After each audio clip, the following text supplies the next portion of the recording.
कभी बोला जाता था what Bengal thinks today India will thinks tomorrow. ये बोला गया था गोपाल कृष्ण गोखले जी द्वारा, जो एक फेमस पॉलिटिशियन थे जिनको महात्मा गांधी जी भी फॉलो करते थे। आज सिर्फ बंगाल के इंसानों के सिर्फ दिमाग में ये क्वेश्चन नहीं है कि बंगाल का हालत आज ऐसा क्यों है। ऑल ओवर इंडिया के हर किसी के दिमाग में एक क्वेश्चन है कि आज बंगाल का हालत ऐसा क्यों है। हर पर्सपेक्टिव से पीछे चला जा रहा है। आज हमें बिहार से तुलना किया जाता है बंगाल का, क्योंकि बंगाल का इकोनॉमिक कंडीशन के ऊपर पूरा नॉर्थ ईस्ट का इकोनॉमिक कंडीशन डिपेंड कर रहा है। इंडिपेंडेंट के बाद 1947 के बाद बंगाल सेपरेट होने के बाद इंडिया के टोटल जीडीपी कंट्रीब्यूशन में बंगाल का जीडीपी कंट्रीब्यूशन था 24%, जो आज घट के 6.15% रह गया है, जो 6th नंबर पे आता है। बंगाल का जो पर कैपिटा इनकम है वो भी बहुत घट चुका है। ये अगर मैं पर कैपिटा इनकम निकालूं तो बंगाल के इंडिपेंडेंट टाइम टोटल एवरेज जो इनकम था एक इंसान का पूरा इंडिया में, वो आज 127% था तब, अब वो डिक्लाइन होकर 83.1% रह गए। मतलब अगर कोई 100 रुपए पूरा ऑल ओवर इंडिया में कोई एवरेजली इनकम करे तो इंडिया जो वेस्ट बंगाल था, वेस्ट बंगाल का जो एक इंसान का कमाई था 127, जो आज घट के 83 रुपीस हो गया है। अगर मैं साल का निकालूं, जो एवरेज डेटा निकल रहा है कि 1,41,000 अभी एक एवरेज पर्सन का इनकम है वेस्ट बंगाल में। जो अगर मैं कंपेयर करने जाऊं छोटा सा स्टेट जो गोवा है ना, जो गोवा का भी इनकम है आज 5 लाख रुपए। ये है हालत। और अगर मैं 1947 में अगर मैं मैन्युफैक्चरिंग और इंडस्ट्री का हालत अगर बताने जाऊं तो 24%, लगभग 24 से 25% कंट्रीब्यूशन था टोटल मैन्युफैक्चरिंग इंडस्ट्री में। आज का हालत जो अगर बोलूं वो 85% डिक्लाइन होके 3% से भी नीचे आ गया है, 3% से भी नीचे आ गया है।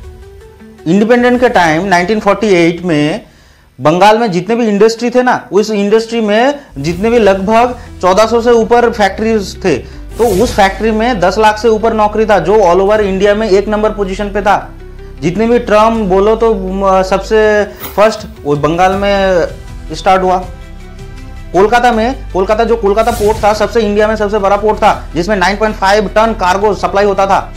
एक डेटा के अनुसार, वो गवर्नमेंट ऑफ इंडिया के डेटा के अनुसार 2021 तक लगभग 21,000 से ऊपर फैक्ट्रीज बंद हो चुका है वेस्ट बंगाल में, नहीं तो उसका हेडक्वार्टर शिफ्ट हो चुका है। 1970 के बाद सेंट्रल गवर्नमेंट कभी भी कोई भी पीएसयू बोलो या फिर कुछ भी वेस्ट बंगाल में कोई हेडक्वार्टर स्टार्ट करने के लिए बोला नहीं है कभी। आप एक बार डेटा निकालोगे तो 1970 के बाद कोई भी पीएसयू अगर हुआ उसका हेडक्वार्टर कोलकाता में नहीं बना है। अगर आज मैं डेटा निकालने जाऊं तो हर व्यक्ति के ऊपर पश्चिम बंगाल में 60,000 से ऊपर डेप्ट है। आप कौन सा इंडस्ट्री बोलोगे? जब जो बंगाल में इंडिपेंडेंट का सिल्क इंडस्ट्री बोलो, टेक्सटाइल इंडस्ट्री बोलो, टी बोलो, पोर्ट बोलो, जो शिप बिल्डिंग बोलो, या फिर सबसे इंपॉर्टेंट हमारा जो जूट एक इंपॉर्टेंट, बहुत ही इंपॉर्टेंट एक इंडस्ट्री था, वो बर्बाद हो चुका है ओनली बिकॉज ऑफ सेपरेशन जो हम लोगों का 1947 में उसका मेन रीजन हुई है। तो कौन सा इंडस्ट्री, मैन्युफैक्चरिंग बोलो, कौन सा इंडस्ट्री में हम लोगों का जो 1947 से हालत था वो आज है? सब कुछ गया। ह्यूमन डेवलप इंडेक्स में इंडिया का जितने भी स्टेट है उसमें इंडिया का पोजीशन है 27 पोजीशन पे है वेस्ट बंगाल। हमारे नीचे है सिर्फ बिहार, जो आज बिहार के साथ हमारा कंपेयर किया जा रहा है। तो बंगाल का हालत जो 1947 पे था वो तो आज रहा नहीं। तो ये इसका रीजन, बहुत सारा रीजन है। ये रीजन हमारे इतिहास में ढूंढने जाऊंगा तो वो मिलेगा।